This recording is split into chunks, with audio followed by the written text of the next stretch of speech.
Hello everyone. Today we will do class 6 chapter number 15 manage village and cities. ये इस video का second part है। First में हमने डिस्कस किया था, बाद में स्टोरी डिस्कस की थी हमने कि वहाँ पे जो सिटीजन थे उनके बीच में कॉन्फ्लिक्ट राइज हुआ वहाँ पे, और वो किस तरह से उन्होंने लैंड को वहाँ पे जो लैंड इशू था उसे सॉल्व करने के लिए वहाँ पे गए। तो आज हम स्टार्ट करेंगे with different public service departments. So there are various government departments which work at the grassroots level, like public work department and healthcare. ये सभी वर्क करेंगे, गवर्नमेंटल डिपार्टमेंट से वर्क करेंगे for the welfare of their citizens.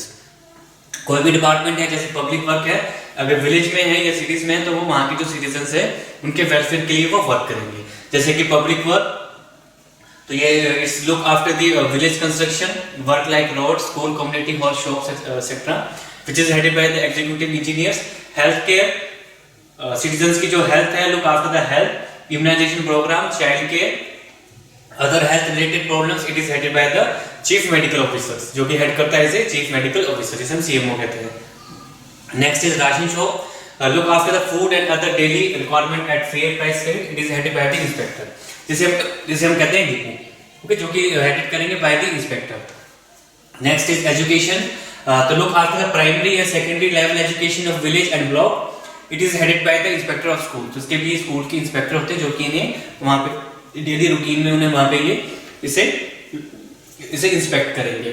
Next is milk society, so look after milk production, sale and production of other dairy products, it is headed by the dairy officer. Next is urban administration, तो urban administration में कि जो हमारी cities हैं उन्हें किस तरह से वहां पे कौन कौन सी गवर्नमेंट बॉडीज है जो कि उन्हें हेड करेंगी उन्हें। So in the urban administration system the government classify the city based on the size of the population. तो अर्बन एडमिनिस्ट्रेशन सिस्टम में क्या है कि वहां पे गवर्नमेंट क्लासिफाई करती है किसी एरियाज को city based on the size of the population. So the urban administration system is known by different names in different cities and towns. तो जो अर्बन एडमिनिस्ट्रेशन सिस्टम्स हैं वो कि डिफरेंट नेम से डिफरेंट सिटीज और towns में उसे head करेंगे उसे। नेक्स्ट इज म्युनिसिपैलिटीज और म्युनिसिपल काउंसिल, गवर्नमेंट इन्हें नोटिफाई करती है एरियाज को, ओके। तो उसको कैसे नोटिफाई करेगी, उस विलेज की और सिटीज की कितनी पॉपुलेशन है उसके अकॉर्डिंग वहां पे अगर मोर देन 20,000 पॉपुलेशन है अगर विलेज या सिटीज की तो उसे वहां पे गवर्नमेंट नोटिफाई कर सकती है उस एरिया को म्युनिसिपैलिटीज और म्युनिसिपल काउंसिल में। नेक्स्ट इज म्युनिसिपल कॉर्पोरेशंस, तो इसे कैसे सेटअप करेगी गवर्नमेंट, ये भी टोटली बेस्ड है ऑन द पॉपुलेशन। अगर मोर देन 2 लाख अगर पॉपुलेशन है तो उस विलेज या सिटीज को वहां पे वो उसे म्युनिसिपल कॉर्पोरेशन ऐसे नोटिफाई कर सकती है गवर्नमेंट। अब ये वर्क क्या करेंगे, so the function of the municipal corporations and municipal councils are similar. दोनों के जो वर्क है दोनों सिमिलर है, दोनों वर्क करेंगे for the welfare of their citizens. They perform many important administrative work, तो काफी इंपॉर्टेंट जो एडमिनिस्ट्रेटिव वर्क्स हैं उन्हें यहाँ पे ये उन्हें परफॉर्म करेंगे। And also they perform their functions with the help of other departments, तो अपने फंक्शन जो परफॉर्म करने हैं वो हेल्प करेंगे। तो जो अदर डिपार्टमेंट्स हैं डिफरेंट डिपार्टमेंट्स हैं उनकी वहां पे वो हेल्प लेंगे वो। तो यहाँ पे हम देख लेते हैं कि जो म्युनिसिपल कॉर्पोरेशन म्युनिसिपल काउंसिल्स हैं उनके क्या क्या फंक्शंस हैं, क्या वो वर्क करते हैं वहां पे। सो फर्स्ट स्टार्ट करेंगे with the various functions performed by the municipal corporation and councils are, the first is garbage collection department at arrange for the collection and disposal of garbage। तो जो garbage की जो collection है department की उसे वहां पे कलेक्ट करेंगे एंड आल्सो उसे डिस्पोज भी करेंगे वहां पे। they look after the drainage facilities and ensure a clean environment for the people। तो वहां पे जो ड्रेनेज फैसिलिटी है उसे भी लुक आफ्टर करेंगे और जो क्लीन एनवायरनमेंट है उसे इंश्योर करेंगे for the people. Another work departments provide safe drinking water to the city। जो सिटी के लिए जो वाटर वर्क डिपार्टमेंट है वो जो सिटीजन्स है उनके लिए वो क्लीन ड्रिंकिंग वाटर उन्हें प्रोवाइड करेंगे। So they establish hospitals, dispensaries and other medical centers in different areas। तो वो हॉस्पिटल्स भी एस्टैब्लिश करेंगे like dispensaries and other medical centers in different areas। They arrange for vaccination and inoculations to protect people from disease। तो वहां पे ये vaccination के programme भी अरेंज करेंगे municipal council and municipal corporation. जो डिजीजेस हैं like small pox, cholera, tuberculosis and also take step to prevent the spread of any epidemic. तो ये भी वो स्टेप वहां पे टेकन करेंगे, टेक करेंगे स्टेप ताकि वो जो एपिडेमिक डिजीजेस है वो स्प्रेड न कर सके। 6th point is public work department construct and maintains road, street, bridges and public buildings. तो यहाँ जो पब्लिक वर्क डिपार्टमेंट है वो कंस्ट्रक्ट करेगा, रोड्स है उन्हें मेंटेन भी करेगा, कंस्ट्रक्ट करेगा, like road, street, bridges and public buildings. ठीक है, पब्लिक बिल्डिंग्स में हमारे क्या आते हैं, जितने भी हमारे में जो गवर्नमेंट इंस्टीट्यूशंस हैं, जैसे कि अगर गवर्नमेंट हॉस्पिटल है, गवर्नमेंट स्कूल है, गवर्नमेंट कॉलेज है, ओके, या फिर कोई गवर्नमेंट अगर कोई गवर्नमेंट ऑफिस है, तो वो सभी वो पब्लिक बिल्डिंग्स है, क्योंकि वो प्रॉपर्टी किसकी है, वो गवर्नमेंट की प्रॉपर्टी है. ठीक है, वो जो किसके लिए, वेलफेयर के लिए फंक्शन करते हैं, फॉर द पब्लिक, जो सिटीजन्स हैं, इसलिए उन्हें हम पब्लिक बिल्डिंग्स कहते हैं. Supply electricity to houses, factories and ensure proper lighting of street. तो वहां पे इनका वर्क है कि हाउसेस को इलेक्ट्रिसिटी प्रोवाइड करेंगे, सप्लाई करेंगे, एंड ऑल्सो फैक्ट्रीज को भी, and ensure proper lighting of streets, जो कि हमारे स्ट्रीट लाइट्स होती है उन्हें वहां पे प्रॉपर लाइटिंग करेंगे. They maintain records of birth and death, marriage and migration, caste, religions, issue certificates for the same. तो यहाँ पे जो बर्थ, डेथ और मैरिज सर्टिफिकेट्स है, माइग्रेशन, कास्ट, रिलीजियस जो सर्टिफिकेट्स हैं, इन्हें यहाँ पे वो सिटीज की बात करें तो सिटीज में इन्हें इशू करेगी. अगर हम विलेज की बात करें तो विलेज में हमारे पास तहसीलदार हैं, वो जो हमारे सर्टिफिकेट्स हैं इन्हें वो इशू करते हैं. ठीक है, so 9th point is they keep land records, houses, commercial properties, get other construction done with in the city और the town concerned. 10th, they provide cheap and efficient transport facilities in the cities. So these are the various functions which are performed by the municipal corporation and councils for their citizens. उनके welfare के लिए work करेंगे. Cities की बात है तो cities में ही होगी, और मैंने ये बताया कि किस तरह से नोटिफाई करती है गवर्नमेंट. ये टोटली बेस्ड है, किसी भी विलेज को, किसी भी एरिया को वो म्युनिसिपल काउंसिल या म्युनिसिपल कॉर्पोरेशन उसे एस्टेब्लिश कर सकती है, बना सकती है. उसे कैसे बनाएगी, उन देयर पॉपुलेशन, जो पॉपुलेशन का साइज होगा उसके अकॉर्डिंग उन्हें वहां पे उसे नोटिफाई कर सकती है.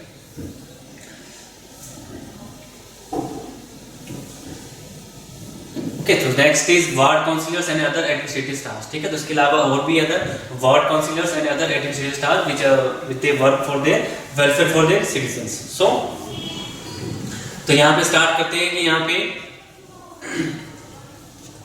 यहाँ पे इलेक्शन प्रोसेस की बात करें तो यहाँ पे डिस्कस कर लेते हैं. ठीक है, कि जो म्युनिसिपल काउंसिल है या म्युनिसिपल कॉर्पोरेशंस हैं, ठीक है, उनको कैसे उन्हें अपॉइंट करते हैं, क्योंकि वहां पे भी तो ऑफिशियल्स होते हैं जो कि वर्क करते हैं, तो उन्हें किस तरह से उनकी अपॉइंटमेंट होती है. ठीक है, कुछ गवर्नमेंट ऑफिशियल्स होते हैं वहां पे, एंड ऑल्सो कुछ जो वहां पे वो इलेक्शन के प्रोसेस से आते हैं. सो म्युनिसिपल कॉर्पोरेशन और council is an elected body on the basis of universal adult franchise.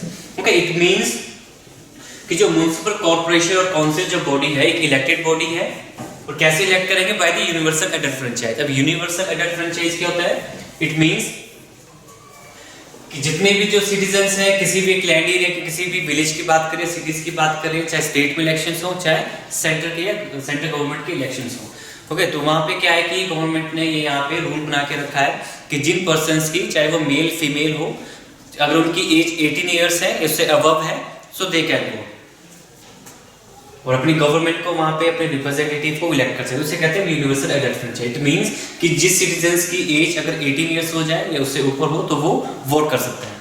तो वो इलेक्शन प्रोसेस, जो सिस्टम इलेक्शन प्रोसेस है, उसमें वो पार्टिसिपेट कर सकते हैं. अपने गवर्नमेंट या अपने रिप्रेजेंटेटिव या लीडर को वो अपॉइंट करता है, जो कि इलेक्शन का प्रोसेस है.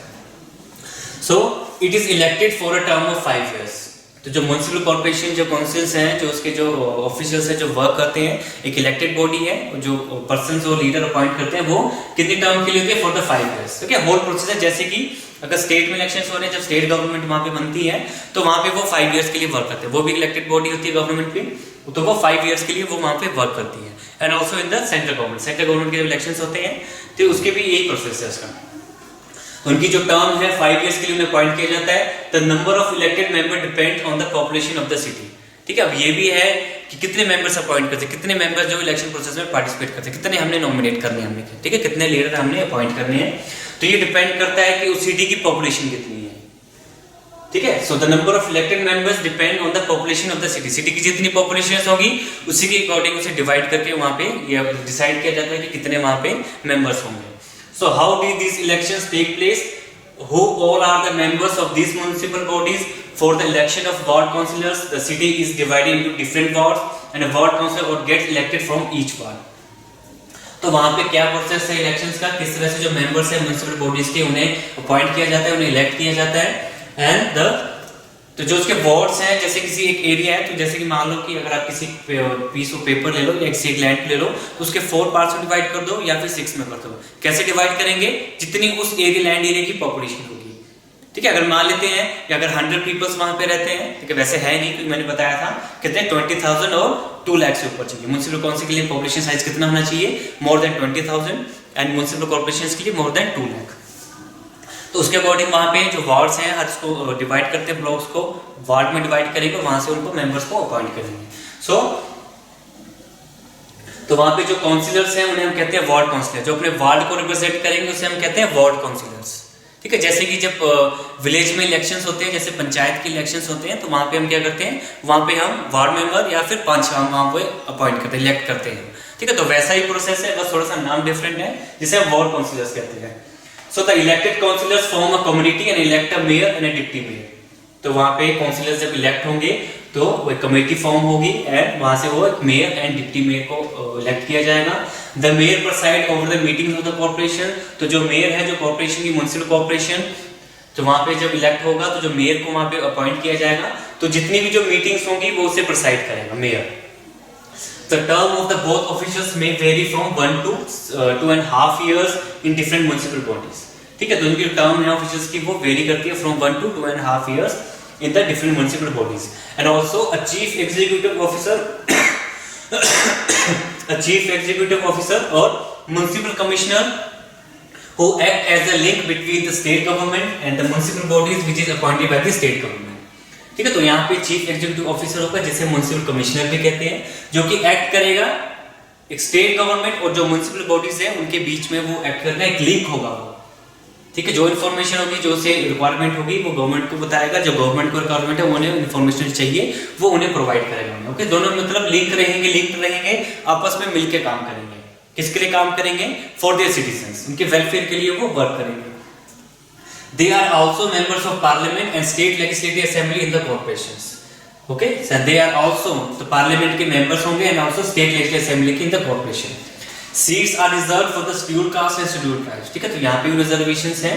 It means कि जो members को अपॉइंट होंगे तो वहाँ पे रिजर्वेशन है कि किस तरह से scheduled caste और scheduled tribes की वहाँ पे सीट्स को रिजर्व किया जाता है। वहाँ के सिर्फ यही पर्सन्स वहाँ पे इलेक्शन को वहाँ पे लड़ सकते हैं। ठीक है, पूरे में नहीं होगा, पूरे इलेक्शन प्रोसेस में नहीं होगा, सिर्फ सीट्स डिवाइड करेंगे।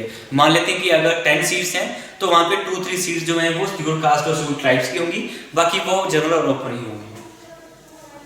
सो 1/3 of the total seats are reserve for women. तो उसमें से भी आगे रिजर्वेशन है कि अगर जैसे टोटल सीट मैंने बताई 10, तो उसमें 1/3 जो होगा these are for reserve for women, तो वुमेन के लिए वो रिजर्व होंगी। And also working of municipal bodies, जो म्युनिसिपल बॉडीज हैं कैसे वो वर्क करेंगे। So complex decision which might affect the entire city is taken by joint committee. अगर कोई कॉम्प्लेक्स डिसीजन है तो जो कि इफेक्ट कर सकता है एंटायर सिटी को, तो is taken by the joint committee. तो वहाँ पे उनकी जॉइंट कमेटी वहाँ पे कंस्टिट्यूट की जाती है, ओके, जो कि फॉर्म करती है by the group of councillors.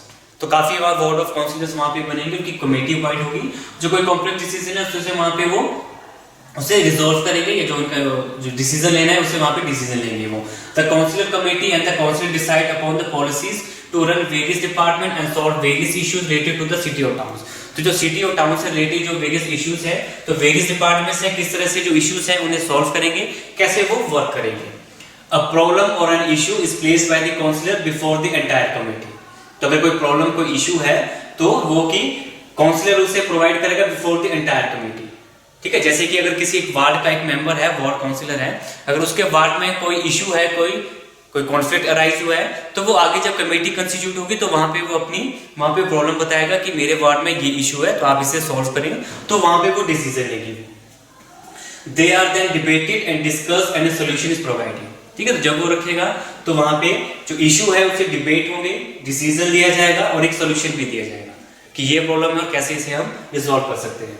अगर कोई मनी रिलेटेड है तो वहाँ पे बजट भी एलोकेट कर सकते हैं। जैसे कि अगर कोई वार्ड बताता है कि यहाँ पे मेरे रोड नहीं बना है या यहाँ पर कोई हॉस्पिटल नहीं है, तो क्या करेंगे, वहाँ पे अपनी प्रॉब्लम रखेंगे, ज्वाइंट कमेटी जो है वहाँ पे डिसीजन लेंगे, सोल्यूशन देंगे कि ठीक है हम बजट प्रोवाइड करते हैं और वहाँ पे कोई डिस्पेंसरी या फिर कोई हॉस्पिटल या फिर कोई रोड या स्कूल हम वहाँ पे बना देते हैं।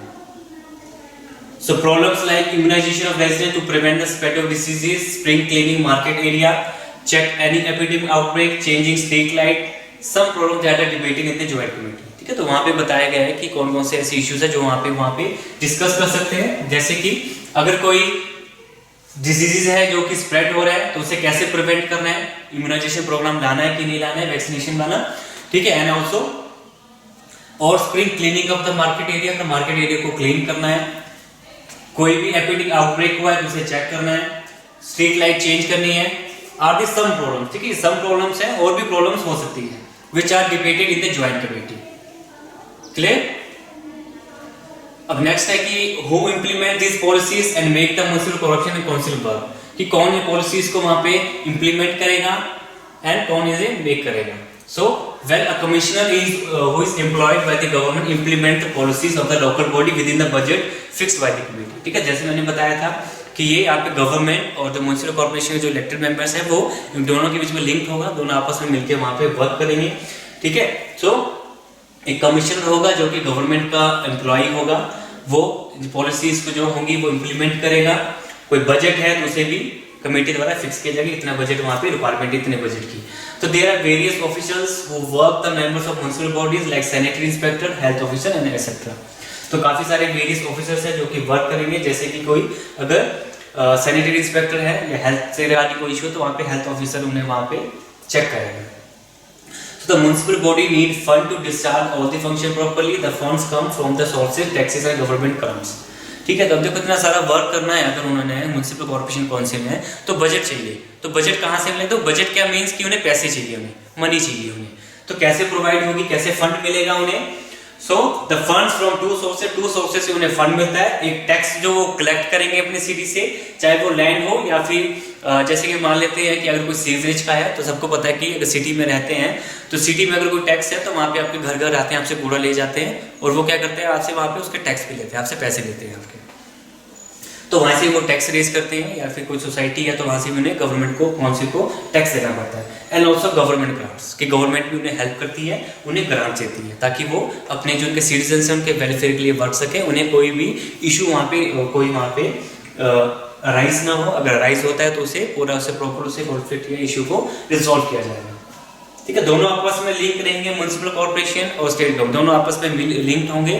ओके, वो दोनों मिलकर वर्क करेंगे for the welfare of their citizens. Okay, अब नेक्स्ट है सोर्सेज फॉर द फंड, कि म्युनिसिपल कॉर्पोरेशन क्या क्या सोर्सेज हैं, कैसे वो फंड मनी जनरेट कर सकते हैं, कैसे टैक्स को कलेक्ट करते हैं, कौन कौन से टैक्सेस हैं।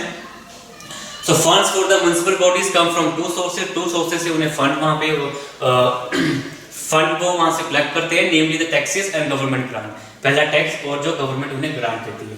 ठीक है, तो सबसे पहले बात करते हैं टैक्सेस, कौन कौन से टैक्सेस हैं, जैसे कि the main source of income of municipal corporation council include various taxes, जो कि वेरियस टैक्सेस वो लेविट करते हैं वहां पे, कैसे कौन कौन से टैक्स को कलेक्ट करते हैं। So this include property tax from the house, shops and land, अगर आपका हाउस है, शॉप्स है, लैंड है तो वहां से वो प्रॉपर्टी टैक्स आप देंगे कॉर्पोरेशन को। एजुकेशन टैक्स, ठीक है, कॉर्पोरेशन को देंगे या गवर्नमेंट को देंगे। Education tax, water regarding tax, professional and business tax, vehicle tax, rent from buildings owned by the municipal corporation and councils, जो म्युनिसिपल कॉर्पोरेशन काउंसिल की जो बिल्डिंग्स है वहां से वो रेंट भी लेते हैं। And also toll tax on flyovers and roads, taxes on goods coming into the city and entertainment tax. ठीक है, इसमें ये कि जो बाहर से जो गुड्स आ रही है सिटी में एंटर कर रही है तो वहां से उसे टैक्स दिया जाता है। And also entertainment tax. उसके बाद next is fee for the birth, death and marriage registration, अगर आप बर्थ और डेथ और मैरिज की रजिस्ट्रेशन कराएं तो आपसे वहां पे, ठीक है, आपसे वहां पे टैक्स लिया जाता है। ठीक है, टैक्स मतलब कि वो कहते हैं कि इतनी फीस है आपको ये चार्ज करनी पड़ेगी आपको, तब हमको ये आपको सर्टिफिकेट हम आपको इशू करेंगे। So the amount of tax each individual pays to the government varies according to the money earned by them. ठीक है, अब ऐसा नहीं है कि आप जो टैक्स है कि गवर्नमेंट डिसाइड कर दिया कि आपको इतना टैक्स देना ही पड़ेगा। ठीक है, उसके लिए भी प्रोविजन है कि आप जितनी आप मनी अर्न करते हैं आप उसका ही टैक्स आपको देना पड़ेगा, जैसे कि हमारा जो इनकम टैक्स वगैरह आता है। नेक्स्ट इज गवर्नमेंट एड, की गवर्नमेंट क्या किस तरह से एड देती है। So government aid also act as a source of income for the municipal bodies. These include annual financial grant for the state government, तो वहां पे स्टेट गवर्नमेंट डिसाइड करती है कि एनुअली हम इन्हें इतनी ग्रांट, हमें इतना फंड हम इस बॉडी को हम देंगे। End funds can be borrowed for specific purpose on the approval of the state और सेंट्रल गवर्नमेंट। ठीक है, अगर कोई स्टेट गवर्नमेंट की कोई नई पॉलिसीज आती है, कोई उनकी कोई स्कीम आती है ठीक है, तो वो क्या करते हैं, स्टेट और सेंट्रल गवर्नमेंट से उन्हें वहां पे भी वो फंड उन्हें बोरो करते हैं फॉर स्पेशल पर्पस। ठीक है, कि स्टेट गवर्नमेंट, ठीक है, सेंट्रल गवर्नमेंट ने कहा है कि एक नई ये स्कीम आई है, नया पॉलिसीज आई है, आपको इंप्लीमेंट ही करनी पड़ेगी और आपको फंड भी दिया जाएगा। Clear? So these local bodies take so many taxes from the people, but we can still see flowing drains, heaps of garbage, various places, specific conditions of sanitation which create problems for the people। ठीक है, कुछ issues है कि किस तरह से जो हम टैक्सेस अरेंज करते हैं, वेरियस प्लेसेस गार्बेज को कैसे कलेक्ट करते हैं, कलेक्ट नहीं करते हैं, तो कैसे जो प्रॉब्लम्स है कैसे इसे हम इसे सॉल्व करेंगे। So there are problems. To solve these problems, people can approach their respective ward councillors for the municipal commissioners।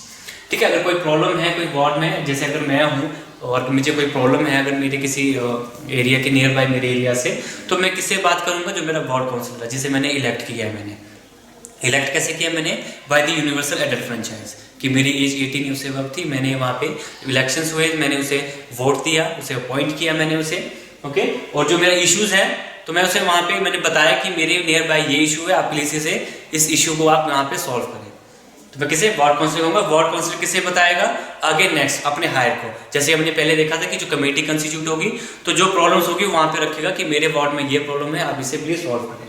अगर कोई मनी रिगार्डिंग है तो मनी भी प्रोवाइड किया जाएगा उसे। So okay, so the next is the right to protest. ठीक है, right to protest it means कि मान लेते हैं कि मेरी कोई नियर बाय कोई इशू है। ठीक है, मैंने वार्ड काउंसिल को कहा, उसने आगे कहा, लेकिन उन्होंने कोई इसका डिसीजन नहीं लिया, उन्होंने उसको सॉल्व भी नहीं किया। ठीक है, तो वहां पे मेरे पास है, तो अब मैं कैसे अपने इशू को रिजॉल्व करूंगा वहां पे, तो मैं वहां पे प्रोटेस्ट कर सकता हूं। ओके, तो यहाँ पे नेक्स्ट है the right to protest. If the municipal bodies do not do their work properly, the resident of the city or town can get their work done in the following manner। ठीक है, अगर municipal body जो है अपना work अच्छे से नहीं कर रही है, तो किस तरह से अपने वर्क को करेंगे, ये एक पूरा स्ट्रक्चर है। तो फर्स्ट स्टेज में क्या होगा, they can approach their respective ward councillor. जैसे मैंने पहले बताया कि फर्स्ट स्टेज में अगर मेरे नियर बाय कोई अगर इशू है तो मैं सबसे पहले अपने वार्ड काउंसिलर को बताऊंगा। ठीक है, कि मेरे नियर बाय ये इशू है, आप इसे सॉल्व करो। ठीक है, they can approach their respective ward councillor.